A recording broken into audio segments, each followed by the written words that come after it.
Hello everyone, I welcome you all to my YouTube channel Organic Chemistry by Alina. In the previous video, we have already started hyperconjugation and we have seen some questions.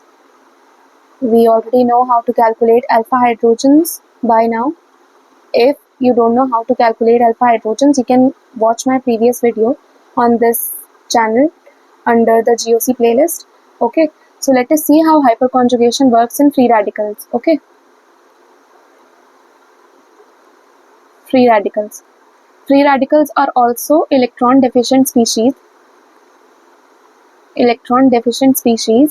just like carbocations, but carbocations have a complete positive charge. Instead, the free radicals, they possess only a single electron.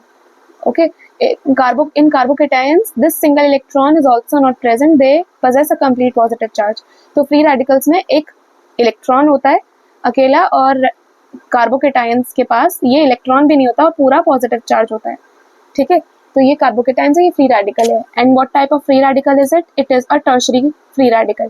तो जिस तरीके से हमने alpha carbons को define, alpha hydrogens को और alpha carbons को define किया था कार्बोकेटायंस के केस में, similarly in the case of free radicals we define alpha carbons and alpha hydrogens as this. Alpha carbon is the carbon directly attached to free radical. So if this is a methyl group, CH3 group, then this carbon will be called as the alpha carbon. Okay, and the hydrogens attached to this alpha carbon are the alpha hydrogens. ठीक है, ये alpha hydrogens है. जितने ज्यादा alpha hydrogens होते हैं उतने ज्यादा hyper conjugating structures होते हैं, एंड जितने ज्यादा हाइपर कॉन्जुगेटिंग स्ट्रक्चर्स होते हैं उतनी ज्यादा स्टेबिलिटी होती है. ओके, तो इन case of free radicals also, suppose this is one of my free radical, this is another free radical,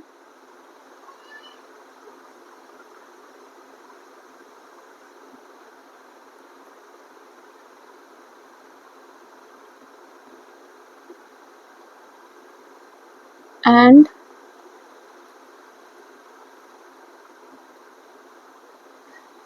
these four are my radicals that I have taken. You have to tell me what is the stability order of these four radicals. Also, you have to determine the number of alpha hydrogens in these free radicals. Okay, तो stability को हम free radicals की define कर सकते हैं दो concepts के basis पर. First on the basis of plus I effect of alkyl groups, next on the basis of hyper conjugation. Okay, plus I देखते हैं. जितने ज्यादा एल्काइल ग्रुप्स होंगे उतना ज्यादा इंडक्टिव इफेक्ट होगा, इलेक्ट्रॉन डोनेटिंग इफेक्ट होगा एल्काइल ग्रुप्स का, और उतना ज्यादा हमारा फ्री रेडिकल स्टेबिलाईज हो जाएगा. क्योंकि फ्री रेडिकल एक इलेक्ट्रॉन डिफिशिएंट स्पीशी है. जितना उसके पास इलेक्ट्रॉन डेंसिटी आएगा उतना ज्यादा उसकी इलेक्ट्रॉन डिफिशियंसी खत्म होगी और उतना ज्यादा वो स्टेबिलाईज हो जाएगा. इधर देखते हैं, इधर कोई अल्काइल ग्रुप तो नहीं है, सिर्फ हाइड्रोजन है. इसका मतलब प्लस आई तो एब्सेंट है. Okay, plus I is almost absent. Here you have two methyl groups. That means two alkyl groups are linked to this free radical. It is a secondary type of radical, secondary type of free radical. And कितना इसमें plus I effect होगा कि नहीं होगा? इसमें होगा plus I effect due to two methyl groups. Two methyl groups का plus I होगा. इधर सिर्फ एक मिथाइल ग्रुप है. It is an ethyl free radical और अ प्राइमरी फ्री रेडिकल, क्योंकि सिर्फ एक अल्काइल ग्रुप है डायरेक्टली अटैच्ड, तो ये प्राइमरी फ्री रेडिकल है. और इसमें भी प्लस आई होगा. इसमें तीन अल्काइल ग्रुप्स हैं जो इस फ्री रेडिकल को स्टेबिलाईज कर रहे हैं, तो इसमें प्लस आई मैक्सिमम होगा.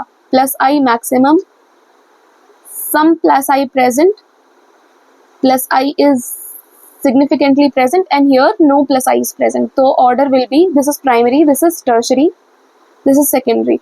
So and this is methyl free radical. तो order क्या होगा? methyl free radical सबसे ज्यादा unstable, then you have primary free radical, then you have secondary free radical, and then you have tertiary free radical on the basis of plus I effect. ठीक है, plus I effect के basis पर हमने सिर्फ alkyl groups count किए और जितने alkyl groups हैं उतना plus I effect हमने स्टडी किया और उसके बेसिस पर हमने ये ऑर्डर डिड्यूस किया. Alright, now let us see how on the basis of hyperconjugation we can determine the stability order. Okay, this is our methyl free radical. Just a second. This is the primary or ethyl free radical.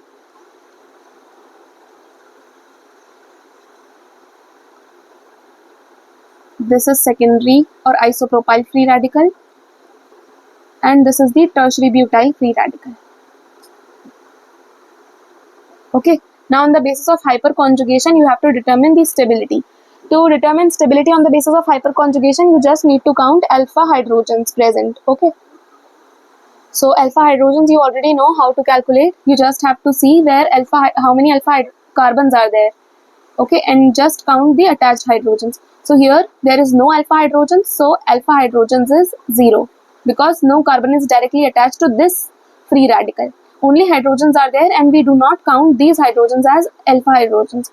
Okay, here we have one alpha carbon and 3 hydrogens are attached directly to it. These two will not be counted under alpha hydrogens, so we have only 3 alpha hydrogens. Alpha hydrogens are 3. Alpha hydrogens here, how many there will be?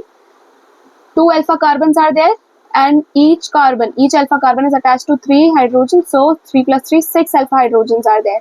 In tertiary butyl free radical, we have 1, 2, 3, 4, 5, 6, 7, 8, 9 alpha hydrogens. So the stability order is same as that deduced by Plessy effect, inductive effect. So the tertiary will be the most stable because 9 hyperconjugative structures are possible here. Then you have secondary, then you have primary, because 3 alpha hydrogens are there less than secondary, and then you have methyl free radical. Okay, this is the stability order. So whenever you are asked to determine the stability order, you have to incorporate both these effects in case of carbocations, Plessy effect and hyperconjugative effect. Okay, now there is one question. How do you draw hyperconjugative structures in case of free radicals? Alkenes में तो हमने देख लिया था कैसे बना रहे हैं हम hyperconjugation structures, और carbocations में भी. तो carbocations में जैसे बनाते हैं हम free radicals के केस में भी हम similar lines पर hyperconjugative structure बनाएंगे. Okay, और resonance में you already know how to we show arrows, तो उसकी help से हम इधर similarly बनाएंगे. तो ये अल्फा हाइड्रोजन एक, ठीक है, 3 हाइपरकॉन्जुगेटिंग स्ट्रक्चर्स इधर पॉसिबल होंगे इन case of primary free radical. So let's suppose this bond cleaves homolytically and you have this structure. इधर तो फ्री रेडिकल था ही पहले से, इधर फ्री रेडिकल आ गया. ओके, और इधर एक हाइड्रोजन फ्री रेडिकल की फॉर्म पर रिलीज हुआ. ठीक है, ये पार्शली इधर से अटैच्ड होगा और ये पार्शली यहाँ फ्री रेडिकल बनेगा. तो यहाँ फ्री रेडिकल और यहाँ free radical they are capable of forming a single bond. So this is what happens. ठीक है, यहाँ पर एक और बॉन्ड बन जाती है जिसको हम पाई बॉन्ड कहते हैं. ओके, और यहाँ and a free radical is present here. तो इस तरीके से हमारे पास एक पार्शियल एल्कीन स्ट्रक्चर आ गया. ठीक है, ये पहला हाइपर कॉन्जुगेटिंग स्ट्रक्चर है ये वाला. इस तरीके से आप अगर दूसरा हाइड्रोजन और कार्बन की बॉन्ड को होमोलिटिकली क्लीव करके दिखाओगे तो सेकंड हाइपर कॉन्जुगेटिंग स्ट्रक्चर आ जाएगा, और इसी तरीके से थर्ड भी आ जाएगा अगर आप तीसरे हाइड्रोजन को शो करोगे. तो 3 hyperconjugating structures will be possible. You just have to break this CH bond homolytically and release a hydrogen in the form of free radical and join the resultant free radicals by a pi bond. Okay, this will give you a hyperconjugating structure. ठीक है, तो secondary में भी आप बना सकते हो इसी तरीके से, टर्शरी में भी. Now let us move on to some more important questions that are being asked from hyperconjugating structures. Okay, that are continuously asked.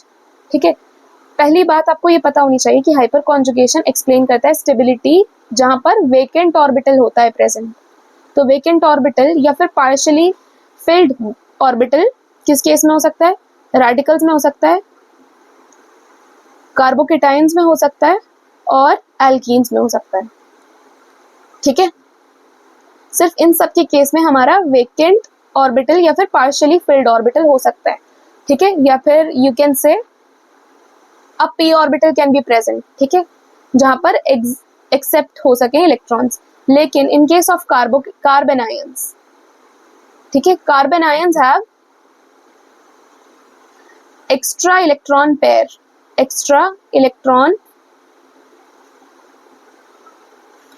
Carbon ions के पास एक्स्ट्रा इलेक्ट्रॉन होता है. एक इलेक्ट्रॉन कार्बन का ही होता है और एक और इलेक्ट्रॉन आ जाता है अगर कोई बॉन्ड अपना इलेक्ट्रॉन छोड़कर चले जाती है, कोई एटम अपना इलेक्ट्रॉन छोड़कर वहां से एग्जिट कर जाता है. फॉर एग्जाम्पल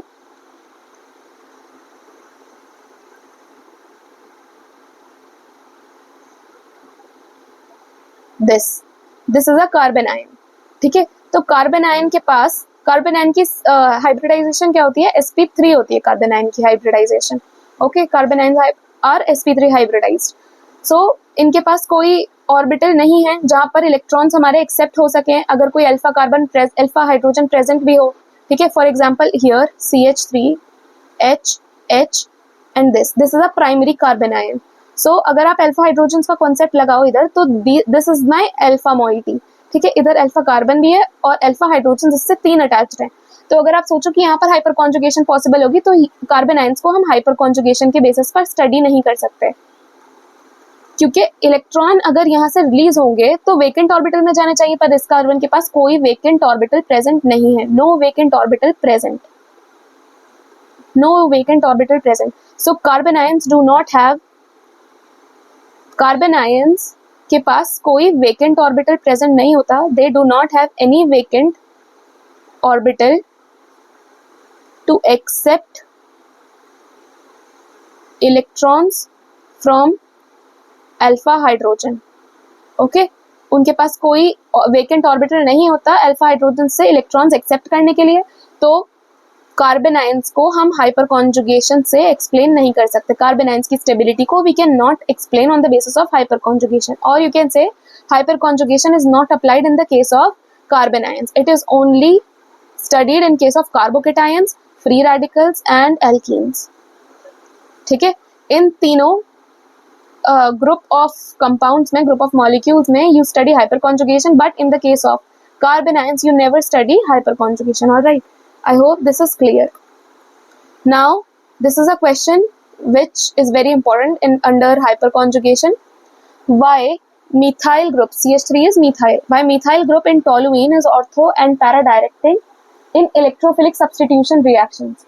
ठीक है, तो टोलुइन का स्ट्रक्चर आपको पता होना चाहिए. टोलुइन के स्ट्रक्चर में जो मिथाइल ग्रुप अटैच्ड है वो क्यों ऑर्थो एंड पैरा डायरेक्टिंग है इलेक्ट्रोफिलिक सब्स्टिट्यूशन रिएक्शंस में. मतलब this is the structure of toluene. I hope you all know the structure of toluene. This is toluene और you can call it as methyl benzene. ठीक है, ये methyl benzene है. इसमें बात कर रहे हैं कि ये एल्काइल ग्रुप, ये मिथाइल ग्रुप क्यों हमारी बेंजीन रिंग को ऑर्थो और पैरा डायरेक्शंस में, ऑर्थो एंड पैरा पोजीशन पर एक्टिवेट कर देता है कि अगर कोई इलेक्ट्रोफाइल आए तो सिर्फ ऑर्थो और पैरा पे अटैक करे. सिंपली आपको ये समझना है कि क्वेश्चन ये बोल रहा है कि अगर टोलुइन है और आप उसको किसी इलेक्ट्रोफाइल से रिएक्ट कराओ, तो कोई इलेक्ट्रोफाइल जब भी हमारे टोलुइन के साथ रिएक्ट करेगा तो वो या तो ऑर्थो पोजीशन पर अटैक कर रहा है या फिर पैरा पोजीशन पर अटैक कर रहा है. ओके, मेटा पर कभी अटैक नहीं कर रहा. तो ये पूछ रहा है why is this so, why the methyl group in toluene activates the ortho and para positions in electrophilic substitution reaction. अगर कोई इलेक्ट्रोफाइल अटैक कर रहा है तो क्यों वो सिर्फ ऑर्थो और पैरा पोजीशंस पर अटैक कर रहा है. आपको ये पता होना चाहिए कि इलेक्ट्रोफाइल क्या होता है, electron deficient species, right. Electron deficient होती हैं. तो एक इलेक्ट्रॉन डेफिशिएंट कहाँ अटैक करना प्रेफर करेगा, this I already told you in my previous videos. Electron deficient होते हैं इलेक्ट्रोफाइल्स, तो इलेक्ट्रोफाइल्स हमेशा प्रेफर करते हैं अटैक करना on electron rich species. Electron rich centres की तरफ इलेक्ट्रोफाइल अट्रैक्ट होते हैं और वहाँ अटैक करते हैं. तो अगर इलेक्ट्रोफाइल प्रेफरेंशियली ऑर्थो और पैरा पे अटैक कर रहा है तो ऑर्थो और पैरा पर इलेक्ट्रॉन डेंसिटी ज्यादा होगी as compared to meta position. ठीक है, जहाँ इलेक्ट्रॉन डेंसिटी ज्यादा होती है वहां पर इलेक्ट्रोफाइल्स अटैक करते हैं. और क्योंकि इस केस में ऑर्थो और पैरा पे कर रहे हैं तो मतलब ऑर्थो और पैरा पर इस मिथाइल ग्रुप की वजह से इलेक्ट्रॉन डेंसिटी ज्यादा हो रही होगी. ठीक है, तो let us see why this happens.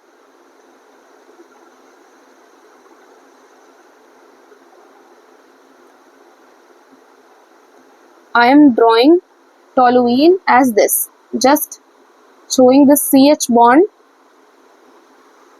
as this. ठीक है, तो अब अगर आप इधर देखो ये एल्कीन सिस्टम की तरह है, ये एक एरोमेटिक सिस्टम है but there are pi bonds in it. ठीक है। तो पाई बॉन्ड्स हैं, एक एल्कीन सिस्टम है, इधर p ऑर्बिटल्स होंगे पार्शियली फिल्ड जो इलेक्ट्रॉन्स एक्सेप्ट कर सकते हैं। ओके, तो इधर हमारे पास अल्फा कार्बन है इस एल्कीन ग्रुप से अटैच्ड, ये अल्फा कार्बन है राइट, और इससे attached 3 hydrogen 1 2 and 3 third 3 alpha hydrogen भी प्रेजेंट हैं। तो इज इट पॉसिबल कि हाइपर कॉन्जुगेशन इधर प्रेजेंट हो, हाइपर कॉन्जुगेशन इधर डाई हो रही हो? Yes, it is possible. Hyper conjugation applies to this system, hyper conjugation applies in toluene. Okay, hyper conjugation इधर हम अप्लाई कर सकते हैं। तो हम देखते हैं कैसे। If this electron, this pi bond shifts here, this bond moves there, ठीक है। This sigma bond breaks to release a proton, ठीक है। यहाँ नेगेटिव चार्ज आता है, यहाँ डबल बॉन्ड CH2, और ये बॉन्ड क्योंकि शिफ्ट हुई इधर, ब्रेक हुई होगी ना, तो यहाँ प्रोटॉन इधर रिलीज होता है, ठीक है। तो इधर bond, now this negative moves further and this pi bond shifts here and you get another contributor. Okay, negative double bond double bond double bond CH2 H positive, okay, H positive, and now you have to move this negative charge here. As this negative charge moves here, this pi bond shifts on this carbon and you get another contributor as this negative double bond CH2 and a proton here. Now when this negative charge comes back, this pi bond holds this proton back.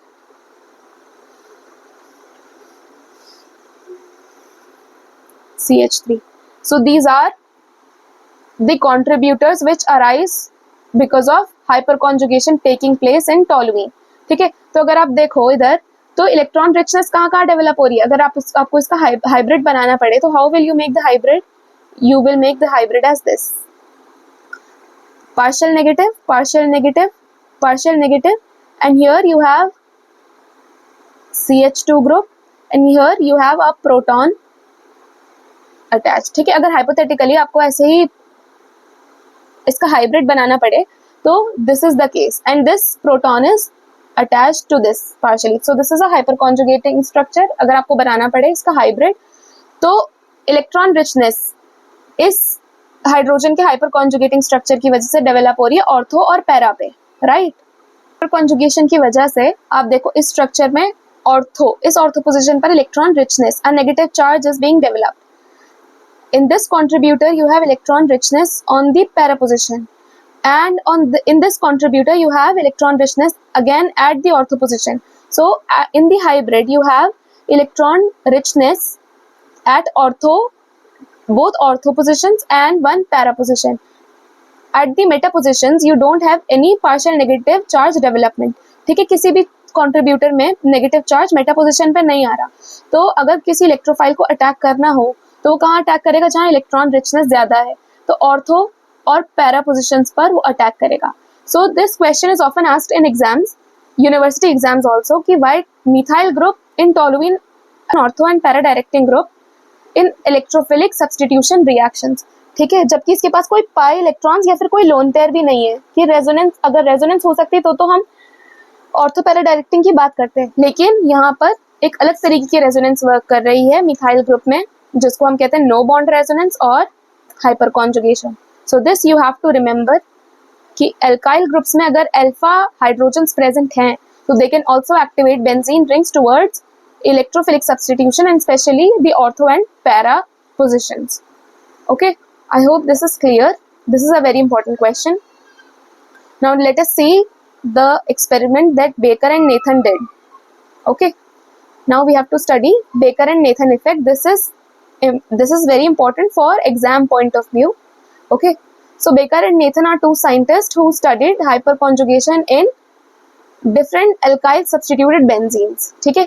अलग अलग benzenes लिए जिनके ऊपर different substitutions किया alkyl groups का, ठीक है, और उनके ऊपर स्टडी किया हाइपर कॉन्जुगेशन को with the help of electrophilic substitution reactions, ठीक है।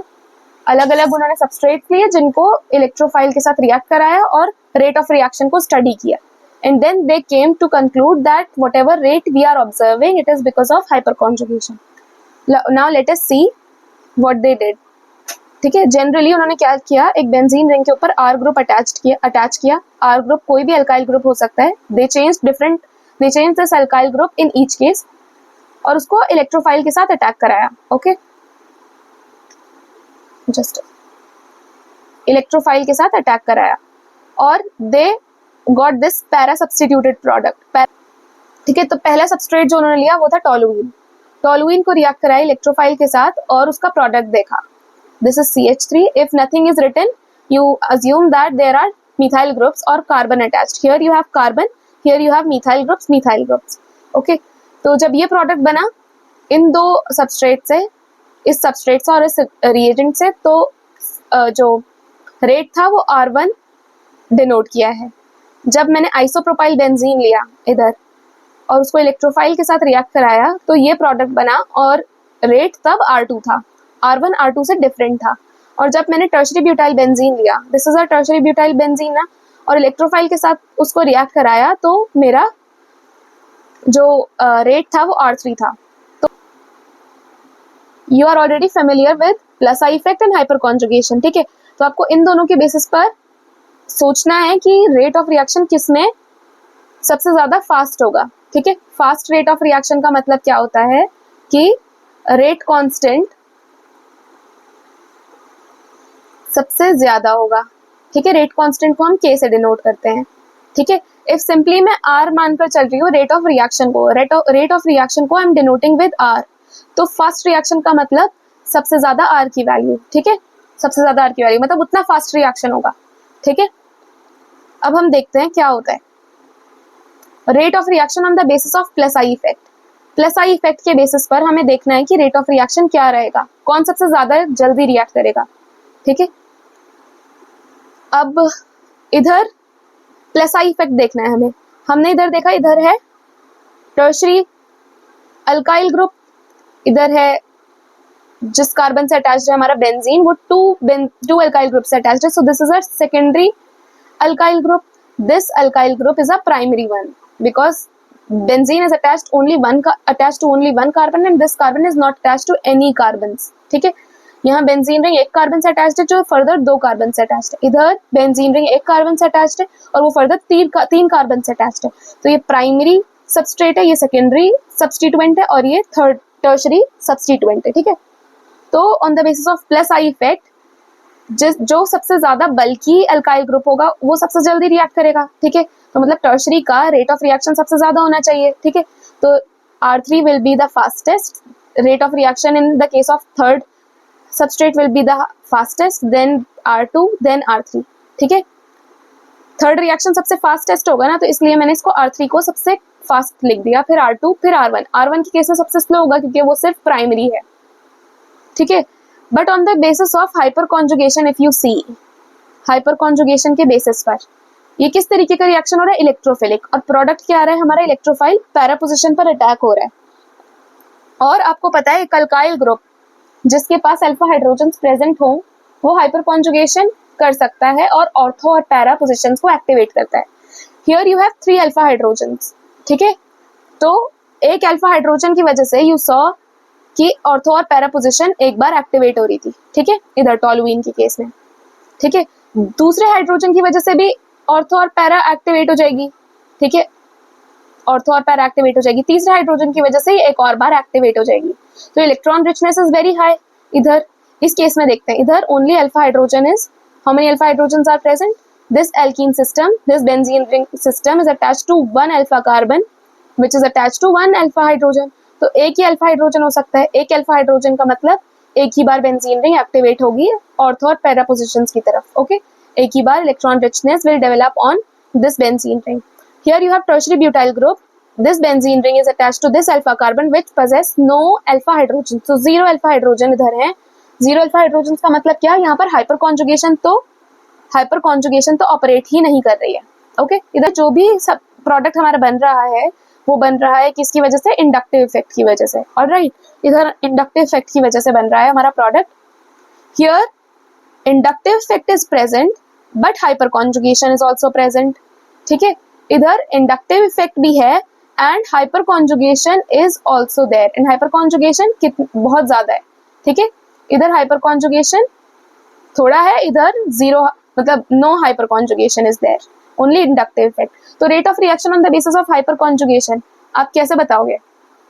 हाइपर कॉन्जुगेशन जिसमें सबसे ज्यादा, जिसमें अल्फा हाइड्रोजन सबसे ज्यादा, उसका रेट ऑफ रिएक्शन सबसे फास्ट होना चाहिए, राइट? तो मतलब R1 यहाँ से यहाँ प्रोडक्ट बहुत जल्दी बन जाएगा, बहुत कम टाइम में। ठीक है, तो R1 सबसे फास्ट होगा, then R2, then R3। R3 में जो भी हो रहा है वो सिर्फ इंडक्टिव इफेक्ट की वजह से हो रहा है, राइट? और अगर हम रेट ऑफ रिएक्शन को टाइम के बेसिस पर डिसाइड करें, let us also right the orders on the basis of time. Suppose ये रिएक्शन T1 टाइम में हो रहा है और ये रिएक्शन T2 टाइम में, ये रिएक्शन T3 टाइम में। ठीक है, तो इंडक्टिव इफेक्ट के बेसिस पर R3 सबसे फास्ट होगा तो T3 सबसे शॉर्ट होगा। मतलब अगर R3 सबसे ज्यादा है rate of reaction R3, third reaction के केस में रेट ऑफ रिएक्शन बहुत फास्ट है, मतलब बहुत जल्दी ये प्रोडक्ट बन गया, तो टाइम ऑलरेडी ऑटोमेटिकली स्लो हो जाएगा। T3 will be less than T2 than T1। T1 will be the highest. अगर rate of reaction first reaction का सबसे कम है तो सबसे ज्यादा टाइम लगेगा उसकी प्रोडक्ट फॉर्मेशन में। इधर रेट ऑफ रिएक्शन हमारा फर्स्ट का सबसे हाई है जहां टोलुइन है, तो मतलब T1 सबसे कम टाइम लेगा, फर्स्ट रिएक्शन सबसे कम टाइम लेगा, फिर सेकेंड रिएक्शन टाइम लेगा, फिर third reaction will happen in the longest time, longest duration. ठीक है, तो व्हाट दे ऑब्जर्व, ये हमारा हाइपोथेसिस है। ठीक है, हमारा अजम्पशन है कि ऐसा एक्सपेक्टेड ऑर्डर आना चाहिए on the basis of plus I. Expected order ये है, expected order reactivities, expected order ये है, और on the basis of hyper conjugation expected order ये है। ठीक है, अब देखते हैं ऑब्जर्व क्या हुआ। ठीक है, ऑब्जर्व्ड ऑर्डर क्या है? What they observed was, baker and Nathan observed that T1 was less than T2 which was less than T3। ठीक है, सबसे कम टाइम सबसे फर्स्ट रिएक्शन में लगा, सबसे फर्स्ट रिएक्शन सबसे फास्ट हो गया। मतलब जो टोलुइन है, let us call it A, let us call it B, let us call this C। ठीक है, तो A की रिएक्टिविटी सबसे ज्यादा है, देन B, सॉरी A सबसे ज्यादा रिएक्टिव, देन B, देन C। ठीक है, दे फाउंड दिस। तो इन दोनों में से ये ऑब्जर्व्ड ऑर्डर किस ऑर्डर को फॉलो कर रहा है? On the basis of hyper conjugation ना, ये हाइपर कॉन्जुगेशन वाले ऑर्डर को फॉलो कर रहा है। तो दिस शोज कि इंडक्टिव इफेक्ट और हाइपर कॉन्जुगेशन जहां पर भी दोनों इफेक्ट्स ऑपोजिट डायरेक्शन में एक्ट करते हैं, तो you have to give priority to hyper conjugation. Okay, hyper conjugation is a more dominant factor in deciding the reactivities or the stability of different intermediates. Okay, plus I is there, you apply, in case plus I and hyperconjugation both are operating, you apply both and see कि किसका effect ज्यादा होगा। always plus always hyperconjugation को आप ज्यादा priority दोगे। Okay, सो अगर आपको किसी भी चीज की स्टेबिलिटी डिफाइन करनी हो, ओके, स्टेबिलिटी, तो you have already studied 4 effects under GOC। ठीक है, 4 इफेक्ट्स आपने पढ़ लिए, mesomeric effect, inductive effect, hyper conjugation and electromeric effect. Electromeric effect, okay, mesomeric effect is a permanent effect. ठीक है, inductive effect is also a permanent effect, hyper conjugation is also a permanent effect, electromeric effect is a temporary effect. Electromeric effect कब आता है? जब कोई reagent approach करता है हमारे सबस्ट्रेट को, जब कोई रिएजेंट नहीं होता तो इलेक्ट्रोमेरिक इफेक्ट भी एब्सेंट रहता है। ठीक है, तो इलेक्ट्रोमेरिक इफेक्ट की तो प्रायोरिटी लास्ट है। अगर किसी की भी स्टेबिलिटी की बात करनी हो या रिएक्टिविटी की बात करनी हो तो electromeric effect you will apply last और you will not apply at all. ठीक है, 4th पोजीशन पर आप इलेक्ट्रोमेरिक लगाओगे, 3rd पर you will C inductive effect.